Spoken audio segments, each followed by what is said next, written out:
Hi everybody, we are Mike and Brenda Baker, and today we're going to be talking about how to protect your marriage when your stepkids hate you.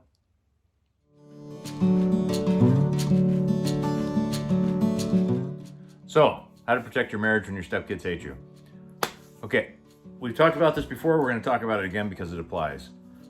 Your kids are subject to. Now, subject to what? Subject to your relationship with your spouse, all right? Now, remarriage. You've got your marriage, you've got stepkids that don't like you. Kids, no matter whether they're yours or not, angry or happy, are subject to the relationship, okay? Your marriage is your primary focus, okay? Why are you remarried? Because at some point, somebody decided the marriage was not the primary focus anymore. Yeah. Okay, that's what it comes right down to. Well, we just couldn't be together, all right? Somebody decided that the marriage was not the primary focus anymore. You can insert whatever reason there is there that your last marriage didn't work. It doesn't change the fact that somebody decided that the marriage wasn't a primary focus anymore, okay? So your kids are subject to that. Now, maybe kids were part of the reason for your last divorce. Maybe they're part of the reason with your problems now. You are the primary relationship. You guys came together.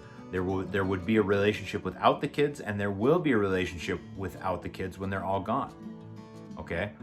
So you have to put the time into that relationship. You have to continue to mold it. You have to continue the date nights. You have to continue the couch time. Why do I keep saying this? What's it got to do with your evil stepkids, the ones that hate you? It has to do with them seeing a good example of a great marriage. Because they've already seen one household fall apart. Yeah. Maybe more, depends on who you are, okay? And they don't trust you. Why should they trust you? Okay, they say it takes in adoption, for instance, they say it takes half as long as a kid is old for them to accept you as a parent. So if you adopt a child at 14, it's going to take them 7 years to accept you as a parent. 7 years. And here you're expecting what? A few months? A year? Come on. It takes longer than that. There are things that are not your fault that you are going to have to do. Okay? They hate you. Why? Doesn't matter. It doesn't matter. Get over the why they hate you stuff. You treat their father or their mother like a king or queen, and eventually that will change. You set the example of a marriage worth having, and that will change. Why will it change? Because your kids' relationship is subject to the primary relationship between you and your spouse. Exactly. And it's so important to make sure that those examples are set, because your marriage might be the only marriage that they ever see that is functional and is positive and loving and whatever else, okay? So do it for your kids. Do it for your stepkids. Do it for everyone around you, to show that it is possible. Mike and I, for the last, almost 25 years, have had so many questions because people seem to think that marriage is easy. By looking at us, they think that our marriage is so easy. What? Like, marriage has been hard, especially after 2 Iraq deployments, 1 horrible narcissistic ex, and so many other factors. It's been hard in a lot of times, but honestly, we tend to really see the positives and remember the things about our marriage that are worth keeping it. Absolutely. So that brings us into number 2. Put your foot down. Look, mom, dad, where do you see kids in that equation? You don't, because the kids circle here, all right? Put your friggin' foot down. Don't expect, or don't let that behavior be okay. Now, there's a certain amount of passive-aggressive stuff you're going to get, especially with an angry teen, you know, or even aggressive. But the point is put your foot down.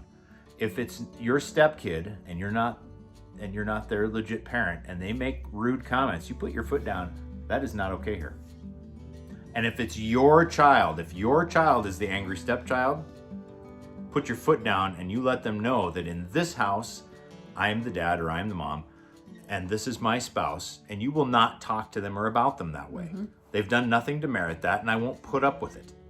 Okay? Because they may be getting feedback from the ex, like we did, that is counterproductive. Don't be afraid. You're not hurting them by telling them it's not okay. And you're especially not hurting them by backing it up. Don't be a threatening, repeating parent.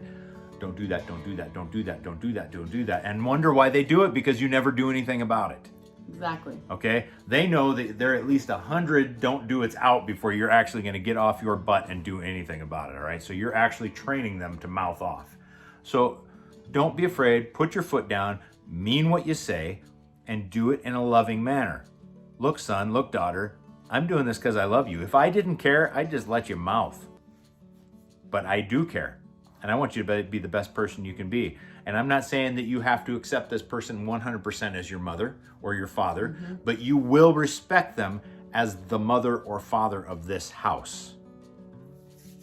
And when you do this for your spouse, you are creating a bond that cannot be broken with your spouse, especially. Yeah. But you're also sending your kid a huge message that they are not permitted to behave in that manner, especially when, like Mike said, your words have action to them. Yeah.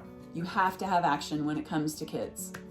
Discipline is a tool, okay? And it's designed to bring your child back, not push them away. So even though it appears to push them away, discipline, when done right, gives them an opportunity to come back, okay, and make amends. So brings us to number 3. Number 3 being, why does it matter what the kid thinks? Come on, all right? You're adults. Yes, it's hurtful. Yes, things that are said are hurtful, okay? I get that, all right? I went through some things that, you know, really tore me up when my younger son, or my second oldest son, this was my son. This wasn't even the stepson, okay? This was my son. And it had to do with some things going on with my ex. He ended up very passive aggressive. Some things were said that were completely out of line. Really, it didn't matter. And we had to let it not matter eventually. Yeah. You know, I mean, why does it matter what the kid thinks? The kid is angry. Have you done anything to merit the anger? Well, no, Mike, I haven't. Okay, then don't worry about it. Let them work through it. Be there for them. Work on the primary relationship. Then work on your relationship with them and blow it off. Let it roll off. It's not going to affect your day positively if you keep storing that stuff. Well, and if your ex is encouraging hate and they're encouraging bad behavior at your house, so what? Deal with it. I mean, it's gonna happen. You're a blended family, that's the way it is. Yeah, it's so important for you to put your foot down and have your kids, your spouse's back, and not let it matter so much, because you are not, I mean, most parents don't want entitled kids when they grow up. Yeah. And this is one of the ways to just go, sorry, Billy, but yeah, it's not up to you, and you will not act like that. And you can get over it. Exactly. Yeah. And telling your kid to get over it is not going to kill them. They're not going to die. Yeah, exactly. So on that note, we want to thank you for being here. We hope that this helped you, and please put your comments and questions below. We'll talk to you again soon. Bye.